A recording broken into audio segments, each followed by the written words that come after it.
जय हिंद, जय छत्तीसगढ़ साथियों। वेलकम टू ज्ञान कुंज। तो भाई ज्ञान कुंज में आप लोग का स्वागत है। आज 11th क्लास का फिजिक्स हम लोग शुरू करने जा रहे हैं, पहला चैप्टर। ठीक है, तो थोड़ा सा इंट्रोडक्शन देख लेते हैं कि कैसा होता है भाई 11th क्लास में। अभी तक क्या हो रहा था कि पहली से लेके पूरा 10वीं तक, या फिर बोलो छठी से लेके पूरा 10वीं तक आप लोग विज्ञान करके एक बुक पढ़ते थे, उसी में ही मैथ्स पढ़ते, उसी में ही फिजिक्स पढ़ते थे, उसी में ही बायोलॉजी पढ़ते थे, उसी में ही केमिस्ट्री पढ़ते थे, है ना। अब तो जब जैसे ही 11th क्लास में आते हैं सीजी बोर्ड वाले, तो केमिस्ट्री पूरा अलग हो जाता है, फिजिक्स पूरा अलग हो जाता है, मैथ्स और बायो पूरा अलग हो जाता है। ठीक, तो चलो भाई शुरू करते हैं, देखते हैं क्या होता है फिजिक्स। ठीक है, इसका मैं आप लोग के लिए पहले से ही थोड़ा लिख के रखा हूँ, क्योंकि अपने पास टाइम कम होता है वीडियो शूट करने के लिए, है ना।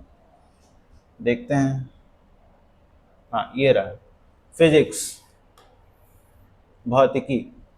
ठीक है, तो भाई सबसे पहले ये जान लेते हैं, डेफिनेशन वगैरह तो इसका कभी पूछा नहीं गया है, बट आप लोग को पता होना चाहिए कि क्या हो रहा है, क्या सब्जेक्ट है, कैसा है, किस तरह से पढ़ते हैं। ठीक है, तो physics is the branch of science, विज्ञान की वह शाखा है जिसके अंतर्गत हम लोग नेचर एंड नेचुरल फिनोमिनन, यानी कि प्रकृति और प्रकृति में होने वाली घटनाओं का अध्ययन किया जाता है।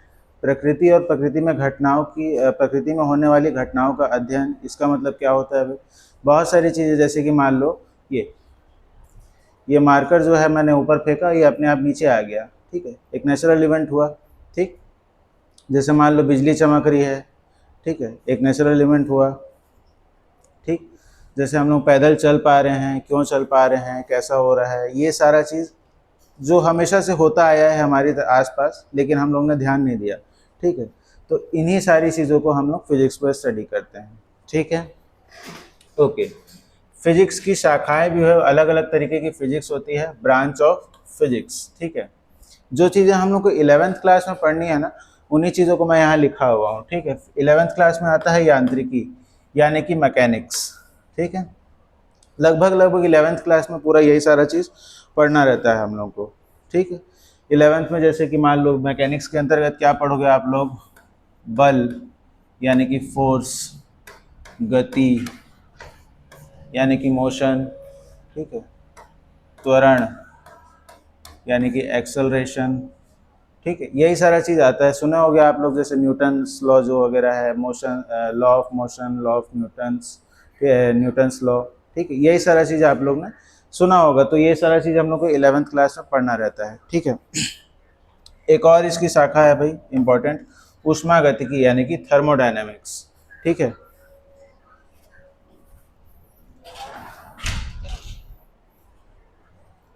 थर्मोडायनेमिक्स।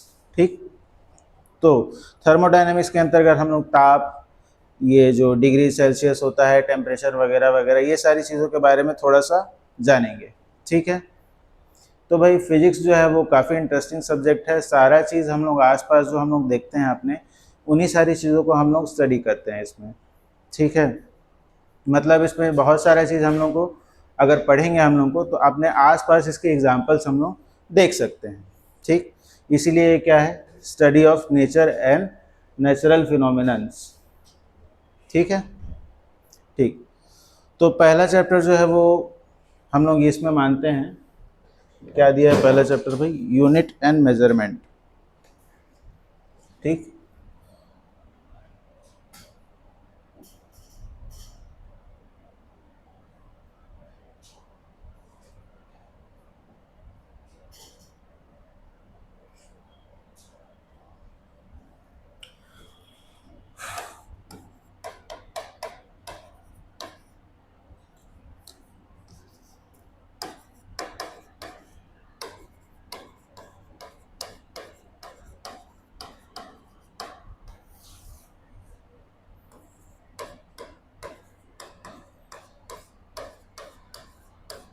इकाई एवं मापन।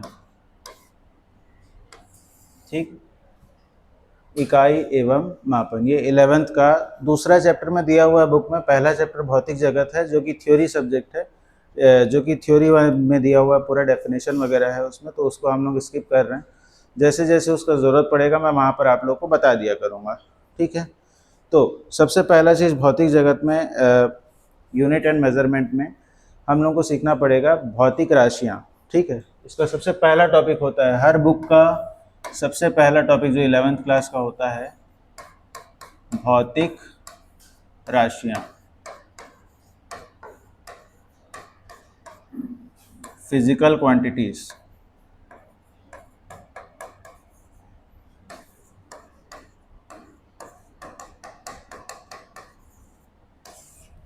फिजिकल क्वांटिटीज, ठीक। इसके बारे में मैं बता देता हूँ, बहुत ही आसान लैंग्वेज में बताने का ट्राई करता हूँ। सभी के पास घर पे बुक्स है भाई, सारा ये इतना सारा वीडियोस आप लोग को मिल जाएगा, गूगल पे सब चीज़ मिल जाता है, ठीक है। लेकिन इसको आसान लैंग्वेज में बहुत कम लोग बता पाते हैं, तो इसको एक बार आसान लैंग्वेज में आप लोग जान लो कि भाई फिजिक्स में हर वो चीज़ जिसको नापा जा सकता है, हर वो चीज़ जिसको नापा जा सकता है या फिर उसको मेज़र किया जा सकता है, ठीक है, तो इसको हम लोग फिजिकल क्वांटिटीज़ बोलते हैं, यानी कि भौतिक राशियाँ बोलते हैं, ठीक है। क्लियर। इसमें बहुत सारा चीज़ आ जाता है भाई, जैसे कि मान लो मैं 158 सेंटीमीटर का हूँ या फिर मेरी हाइट 6 फीट 8 इंच है, ऐसा करके कुछ भी बोल सकता हूँ मैं। तो मेरी हाइट को मैं मेज़र कर रहा हूँ, ठीक है। मेरा वज़न अगर मान लो मैं 70 किलो का हूँ, 80 किलो का हूँ, तो इसमें भी मैं अपने मास को मेज़र कर रहा हूँ, ठीक है। जैसे भाई अब बहुत सारा चीज़ ऐसा भी होता है जो फिज़िकल क्वांटिटीज़ में नहीं आता, ठीक है। जैसे कि मान लो कि मैंने बोल दिया कि आज मैं बहुत गुस्से में हूँ, ठीक है, तो इसको आप मेज़र नहीं कर सकते, ठीक है। इसको आप नाप सकते हो क्या? जैसे मैं बोलूँगा मैं भाई आज बहुत गुस्से में हूँ, ऐसा करके, ठीक। तो सामने वाला पूछेगा कितना गुस्से में हो, तो मैं कैसे बताऊँगा? चीज़ें वीज़ें तोड़ने लग जाऊँगा, ऐसा है क्या? नहीं, वैसा नहीं होता, ठीक है। तो भाई जो चीज़ें हम लोग नाप नहीं सकते, मेज़र नहीं कर सकते, वो फिज़िकल क्वांटिटीज़ नहीं होती। जिनको नापा जा सकता है वो फिज़िकल क्वांटिटीज़ होती है, ठीक है। ज़रूरत कैसे पड़ा भाई इसका? देखो क्या होता था पुराने ज़माने में, जब आदि मानव काल चलता था, तो उस ज़माने में ज़्यादा इसकी ज़रूरत नहीं पड़ी थी। जैसे जैसे मानव का थोड़ा सा डेवलपमेंट होता गया, हम लोग का सीखते गए, तो हम लोग थोड़ा सा, ठीक है, आगे आते गए, तो हम लोग को धीरे धीरे मेज़रमेंट का ज़रूरत पड़ने लग गया। जैसे कि आज भी मान लो गाँव में आप लोग को ये सारी चीज़ें तो याद होगी कि भाई पहले ज़माने में क्या होता था कि तुम मुझसे 1 बोरी चावल ले जाओ तो 1 बोरी दाल मुझे दे देना, ठीक है। भाई तुम मुझसे 1 लोटा दूध लेके गए थे तो मुझे तुम आधा लोटा दही दे दो, ठीक है। ऐसा करके हम लोगों का चलता था पहले ज़माने में, ठीक है। फिर किसी ने आया और फिर वो उसने रुपया बनाया, ठीक है, तो रुपया चलने लग गया। पहले चीज़ें चलती थी प्रोडक्ट टू प्रोडक्ट चलती थी, है ना। मैंने आपको कुछ सामान दिया तो आपने बदले में मुझे कुछ और सामान दे दिया, ठीक है।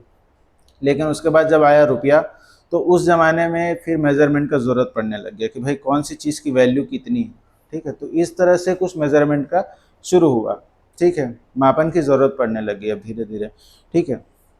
तो मापन को नापने के लिए हम लोग को जो ज़रूरत पड़ता है उसको हम लोग बोलते हैं इकाई, ठीक है, यानी कि यूनिट, ठीक है। पूरा ये सबसे फेमस चीज़ है आप लोग का फिजिक्स में, जो यूनिट है ये उसका बेस है। समझ लो जैसे मैथमेटिक्स में 1 2 3 4 आता है, वैसे ही इसमें यूनिट आता है, ठीक है, फिजिक्स में। अच्छा, जो फिजिक्स में यूनिट है वो बहुत ही गिने चुने हैं, 7 मूल मात्रक होते हैं फिजिक्स में, ठीक है। फिजिक्स में मूल मात्रक, 7 मूल मात्रक, यानी कि 7 मूल मात्रक, यानी कि इसको बोला जाता है, 1 मिनट ना आप लोग,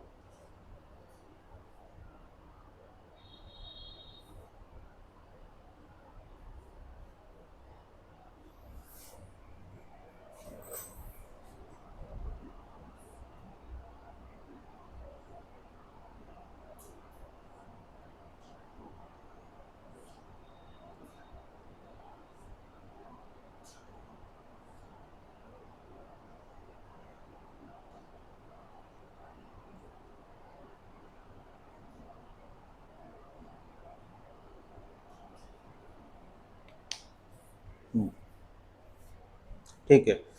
तो 7 मूल मात्रक फेमस है। अच्छा, इसको इंग्लिश में नहीं बोल रहा हूँ, ठीक है, फंडामेंटल यूनिट्स बोलते हैं इसको, फंडामेंटल यूनिट्स, ठीक। 7 मूल मात्रक होते हैं भाई, 7 मूल मात्रक। फंडामेंटल यूनिट्स, इसको पूरा लिखवा देता हूँ मैं। सबसे पहले हम लोग लंबाई को मेजर करते हैं, लंबाई यानी कि लेंथ, ठीक है। लंबाई का इसका मात्रक होता है मीटर, ठीक है। सबको पता है लंबाई का मात्रक क्या होता है, मीटर। इसको एम से दिखाते हैं। उसके बाद सेकंड में आता है द्रव्यमान। द्रव्यमान यानी कि मास। द्रव्यमान को हम लोग केजी से केजी से दिखाते हैं, किलोग्राम। किलोग्राम ये भी सबको पता होगा, केजी,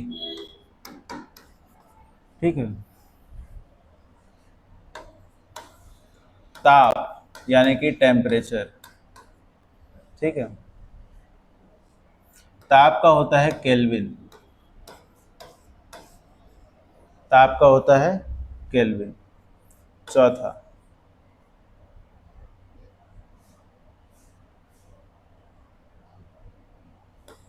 एक और आता है ज्योति तीव्रता।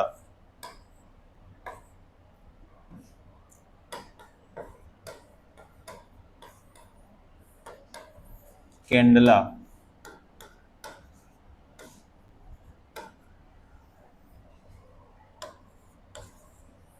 विद्युत धारा।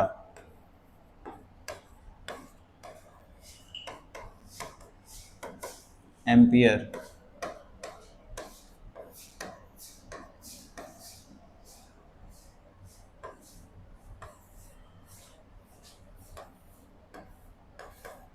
पदार्थ की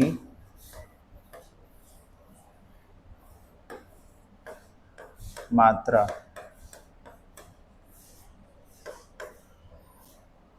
इसको दिखाते हैं मोल से, ठीक।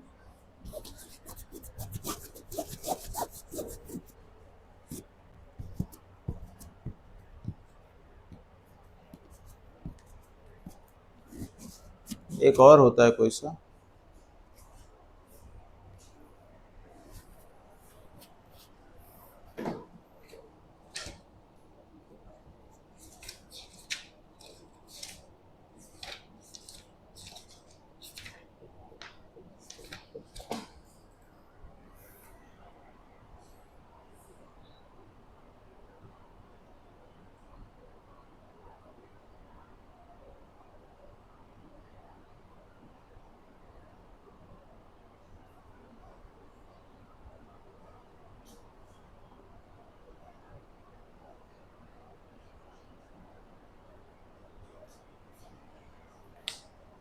ठीक, ठीक है। समय, समय का होता है सेकंड।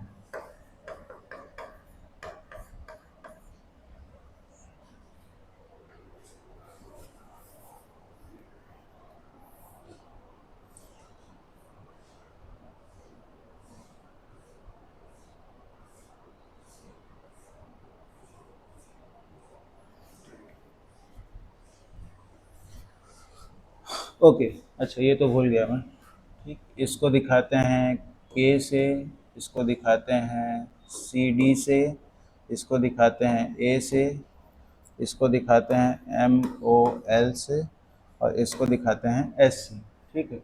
ये क्या है, 7 मूल मात्रक है भाई, फंडामेंटल यूनिट्स है। फंडामेंटल यूनिट्स है, 7 मूल मात्रक है, ठीक। अच्छा, मूल मात्रक को मूल मात्रक क्यों बोला जाता है, पहले ये समझ लेते हैं। मूल मात्रक मतलब ये ऐसा है कि ये किसी पर भी बेस्ड नहीं है, मतलब कि ये अपने पर ही आश्रित है, किसी और पर आश्रित नहीं है, ठीक है। जैसे कि मान लो, जैसे ही ये मैथमेटिक्स में होता नहीं है, 1 to 9 तक के हम लोग पढ़ लेते हैं, 1 2 3 4 5 6 7 8 9। अब दुनिया का जो भी नंबर बनेगा वो इन्हीं नंबर से ही मिलके बनने वाला है, ठीक है। और दुनिया में कोई नंबर नहीं बन सकता, साथ पे 0 और ऐड कर लो, ठीक है। तो ये भी वैसे ही है, ठीक है। ये जो मूल मात्रक है इसके, ये सब जो इसके मूल मात्रक है ये सारे, ओके, ये किसी पर भी आश्रित नहीं है, ये स्वतंत्र है, ठीक। जितने भी आगे मूल मात्रक, हजारों आपके मूल मात्रक, आप लोग मात्रक पढ़ने वाले हो, यूनिट्स पढ़ने वाले हो, लेकिन जो भी चीज़ें वो बनेगी वो इन्हीं 7 चीज़ों से मिलके बनने वाली है, ठीक है। इसलिए इसको मूल मात्रक बोला जाता है। ओके, अब इसमें समझाने वाला तो काम कुछ नहीं है। लंबाई को मीटर से नापते हैं, द्रव्यमान को किलोग्राम से नापते हैं, ताप को केल्विन से नापते हैं, कभी कभी टेम्परेचर को हम लोग जैसे डिग्री सेल्सियस और ये केल्विन और ये फ़ारेनहाइट वगैरह भी जो होता है वो सब अलग अलग जगह पे काम आता है, सब आप लोग डिटेल में पढ़ोगे। ठीक है, ज्योति तीव्रता का कैंडला होता है। ठीक है, विद्युत धारा का एम्पियर। 12वीं क्लास में जो पूरा बाकी सारा जो 70% सिलेबस है 12वीं क्लास का वो विद्युत पे बेस्ड है, यानी कि इलेक्ट्रिसिटी पर बेस्ड है। ठीक है, पदार्थ की मात्रा आप लोग केमिस्ट्री क्लब में बिल्कुल अभी पढ़ोगे 11th क्लास में। पदार्थ की मात्रा का मोल, मोल कॉन्सेप्ट करके एक आता है, बहुत फेमस है उसका भी। समय का तो सेकंड होता है। ठीक, ओके, तो इतना ही है भाई।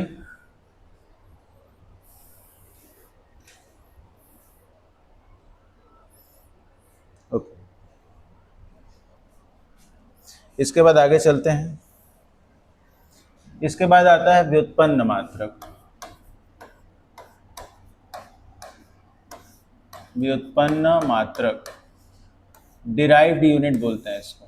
ठीक है, व्युत्पन्न मात्रक, डिराइव्ड यूनिट लिख देता हूं।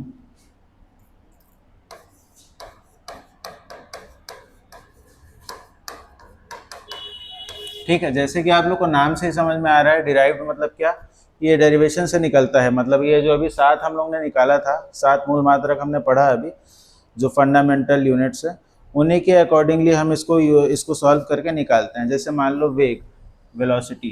ठीक है, वेग का फॉर्मूला क्या होता है भाई, दूरी बटा समय।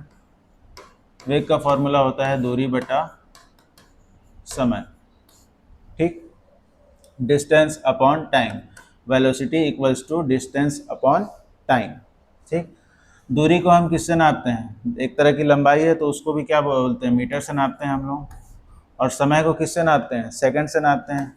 पीछे मूल मात्रक में अभी समझाया हूँ मैं कि लंबाई का मात्रक क्या होता है, मीटर, और समय का क्या होता है, सेकंड। तो इसीलिए वेग का यूनिट कितना होता है, मीटर पर सेकंड। ये वाला जो डिवाइड है उसको ऐसे साइड करके दिखा देते हैं, तो मीटर पर सेकंड। इसको बहुत ज़्यादा जब आप आगे सीख जाओगे कॉम्पिटिशन एग्जाम में तो इसको ऐसा करके भी दिखाते हैं।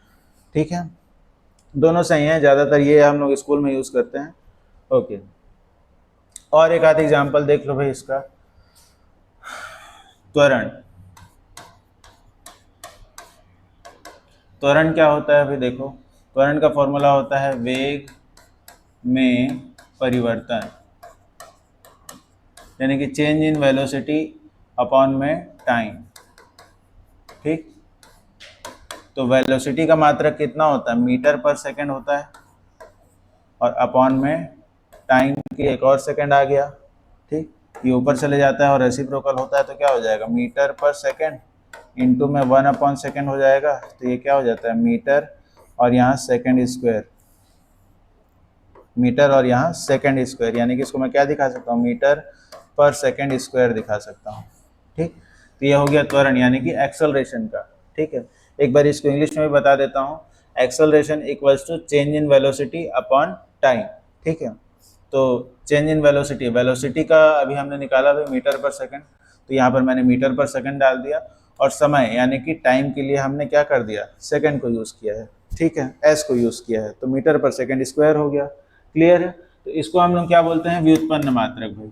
ज़्यादातर हम लोग फिजिक्स में व्युत्पन्न मात्रक ही देखते हैं। ठीक है, ये जो सारे हैं व्युत्पन्न मात्रक की जो 7 मूल मात्रक है उन्हीं के अंदर से निकले हुए, उन्हीं को सॉल्व करके ही निकाला जाता है।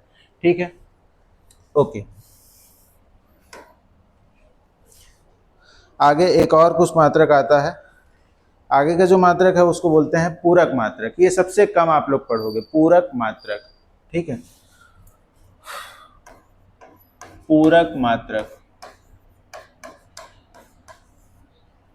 ठीक है, पूरक मात्रक, इंग्लिश में इसको बोला जाता है सप्लीमेंट्री यूनिट्स, सप्लीमेंट्री यूनिट्स। ठीक है, सप्लीमेंट्री यूनिट्स क्या होता है, जैसे देखो ये बाद में बनाया गया। क्यों बनाया गया भाई, क्योंकि ये दोनों में ही नहीं आते थे, ना व्युत्पन्न मात्रक में आते थे और ना ही मूल मात्रक में आते थे, तो इसीलिए इसको अलग से इसका एक बना दिया गया पूरक मात्रक, यानी कि सप्लीमेंट्री यूनिट्स। ठीक है, ये बस 2 टाइप का ही होता है। एक होता है पूरक मात्रक में आप लोग 2 चीजें पढ़ते हो। ठीक है, एक होता है समतल कोण, समतल कोण, समतल कोण, ठीक है। और एक होता है घन कोण, घन कोण, समतल कोण और घन कोण, इसको बोलते हैं प्लेन एंगल और इसको बोलते हैं प्लेन एंगल और इसको बोलते हैं सॉलिड एंगल, ठीक है। अब ये देखो दोनों क्या चीज होता है मैं बता देता हूँ। प्लेन एंगल मतलब समतल कोण, मतलब कि आप वही जो हम लोग आप लोग हमेशा से देखते हैं, कुछ ऐसा करके देखते होगे ना, ये कुछ कोण बन गया है, इसी तरह का कोण को समतल कोण बोला जाता है। इसको थीटा से भी दिखाते हैं हम लोग, है ना। ओके, तो यही होता है भाई समतल कोण, ठीक है। और घन कोण क्या होता है? घन कोण आप लोग नहीं देखे होंगे। जैसे कि घन कोण ना आप ऐसे समझ सकते हो कि कोई भी एक ऐसा पॉइंट जिससे 3 रे निकलता है, ठीक है, कोई एक ऐसा पॉइंट जिससे 3 रे निकलता है, ठीक है, तो इन तीनों के बीच में जो एंगल बनता है इसको बोलता है घन कोण, ठीक है। ओके, यानी कि सॉलिड एंगल। अब ये देखो आप लोग इसको ऐसे कहाँ देख सकते हो, जैसे ये तो आप हमेशा देखते रहते हो, ठीक है, ये वाला हमेशा देखते रहो। जैसे घन कोण जो है आप लोग देख सकते हो तरबूज में, ठीक है, तो ये सबसे फेमस एग्जांपल है, सबसे अच्छा एग्जांपल है, ठीक है। बहुत लोग इसको यूज़ करते हैं कि भाई तरबूज जो है, आप लोग जैसे मान लो मार्केट में तरबूज खरीदने के लिए गए, फिर तरबूज वाले से पूछे भैया ये तरबूज कैसा है, लाल है कि नहीं है, मीठा है कि नहीं, अच्छे से पका है कि नहीं है। तो तरबूज क्या कर, तो तरबूज जो इस तरह का होता है, ठीक है, उसने क्या करेगा, वो आपको जो बेच रहा है वो यहाँ से ऐसे करके एक छोटा सा एक हिस्सा ऐसे करके काटेगा और निकाल के देगा। वो कुछ इस तरह का देखने को मिलेगा आपको, ऐसा करके रहता है वो, है ना। तो यहाँ पर जो एंगल क्रिएट होता है उसको बोला जाता है सॉलिड एंगल, यानी कि घन कोण। समझ में आ रहा है घन कोण क्या होता है? ठीक, इसका मात्रक होता है रेडियन, इसका मात्रक होता है रेडियन और इसका मात्रक होता है स्टेरेडियन, स्टेरेडियन। इसका मात्रक होता है रेडियन और इसका मात्रक होता है स्टेरेडियन, ठीक है। ओके, क्लियर है?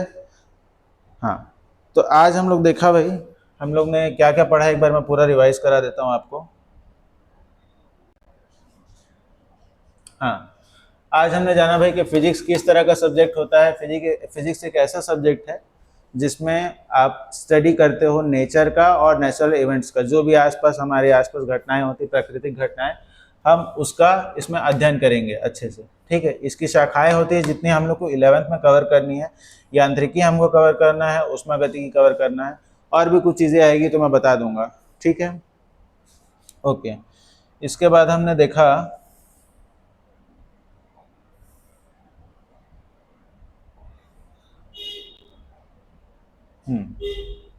तो भाई पहला जो हम लोग का चैप्टर है वो भौतिक जगत नाम है उस चैप्टर का, और वो चैप्टर जो है पूरा थ्योरी चैप्टर है। तो वो जहाँ भी उसकी ज़रूरत पड़ेगी मैं आप लोगों को थ्योरी बता दिया करूँगा। अभी हम लोग ने दूसरा चैप्टर स्टार्ट किया। दूसरे चैप्टर का नाम है यूनिट एंड मेजरमेंट, यानी कि इकाई एवं मापन। इसमें सबसे पहला टॉपिक आप लोग देखते हो भौतिक राशियाँ, यानी कि फिजिकल क्वांटिटीज़। भाई ऐसी चीज़ें या फिर ऐसी राशियाँ जिनको पूरा नापा जा सकता है उनको भौतिक राशियाँ बोली जाती है। जैसे भाई दूरी हो गया, वजन हो गया, किसी का क्षेत्रफल हो गया, ठीक है। तो ऐसी चीज़ों को क्या बोलते हैं? फिजिकल क्वांटिटीज, जिसको नापा जा सकता है, ठीक है। क्या क्या चीज़ों को नहीं नापा जा सकता भाई? किसी के दुख को नहीं नापा जा सकता, किसी की खुशी को नहीं नापा जा सकता, किसी के प्यार को नहीं नापा जा सकता, है ना। तो इसी तरह का होता है भाई कुछ फिजिक्स, ठीक। तो फिजिक्स में अब सबसे पहला चीज़ आप लोग देखते हो मूल मात्रक, ठीक है। तो मैंने आगे मूल मात्रक भी बताया आप लोग को भाई, 7 मूल मात्रक होते हैं। ये 7 मूल मात्रक जो है, ये पूरे 7 मूल मात्रक जो है ये फिजिक्स की जान है, ठीक है। मतलब जैसे 1 2 3 4 मैथ से शुरू करते हैं आप लोग, तो पूरा जितना भी दुनिया के सारे नंबर जो है वो 1 2 3 4 से लेकर 9 तक का, 0 to 9 तक से ही आप बनाते हो, ठीक है। वैसा ही फिजिक्स में हजारों आप लोग मात्रक देखोगे, फिजिक्स में हजारों यूनिट्स आप लोग पढ़ोगे, ठीक है। तो ये इन्हीं 7 यूनिट से निकलेगा, ठीक है। बाकी के जितने भी आप लोग इकाई देखोगे वो सारे इन्हीं से ही निकलने वाले हैं, ठीक है। लंबाई का मीटर होता है, द्रव्यमान का किलोग्राम होता है, ताप का केल्विन होता है, ज्योति तीव्रता का केंडला होता है, विद्युत धारा का एम्पियर होता है, पदार्थ की मात्रा का मोल होता है और समय का सेकंड होता है, ठीक है। आ रहा है बात समझ में? उसके बाद हम लोग ने देखा मूल मात्रकों के बाद में, मूल मात्रक के बाद में हमने देखा व्युत्पन्न मात्रक, यानी कि डिराइव्ड यूनिट। भाई ऐसे यूनिट जो कि मूल मात्रकों से ही निकलते हैं, ठीक है। ज़्यादातर फिजिक्स में सबसे ज़्यादा यही मात्रकों का आप लोग यूज़ करोगे डिराइव करने वाले यूनिट्स का, ठीक है। जैसे कि हम लोग एग्जाम्पल देखें, वेग, ठीक है। वेग का फॉर्मूला होता है दूरी बटा समय, यानी कि distance upon time, velocity equals to distance upon time, ठीक है। तो डिस्टेंस क्या है, दूरी क्या है, एक प्रकार का लंबाई है। लंबाई का मात्रक क्या होता है, लंबाई का यूनिट होता है मीटर, ठीक है। लंबाई का मात्रक होता है मीटर।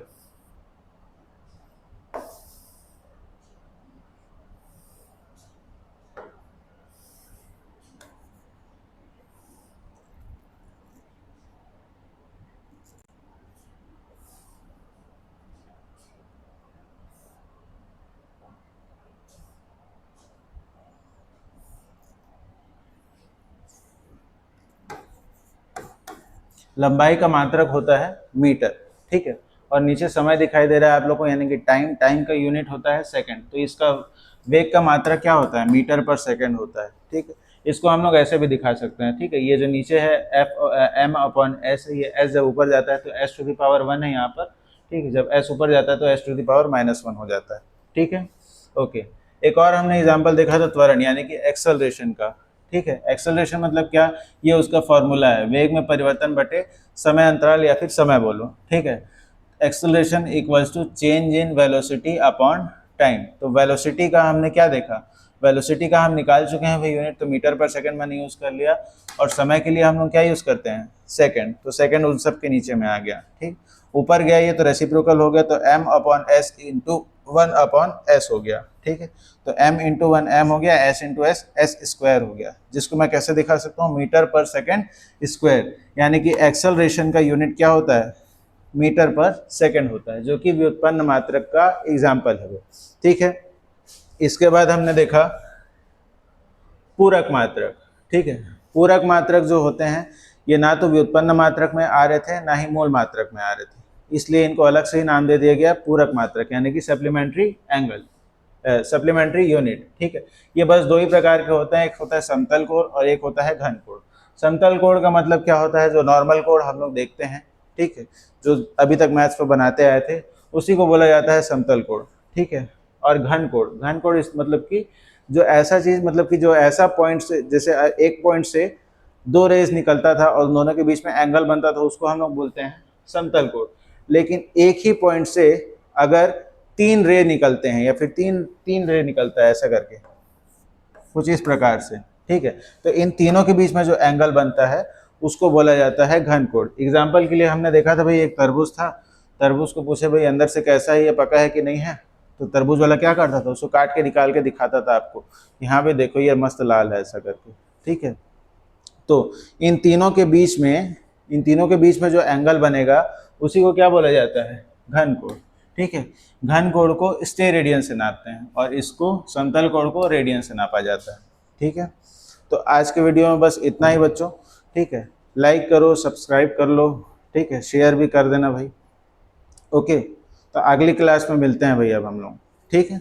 सारा कुछ रिवीजन कर लीजिएगा, नोट्स आप लोग को बुक्स में मिल जाएगी बहुत, ये सारा चीज़ बुक का ही है, मैंने प्रबोध का बुक यूज़ कर रहा हूँ मैं सीजी बोर्ड के लिए, ठीक है।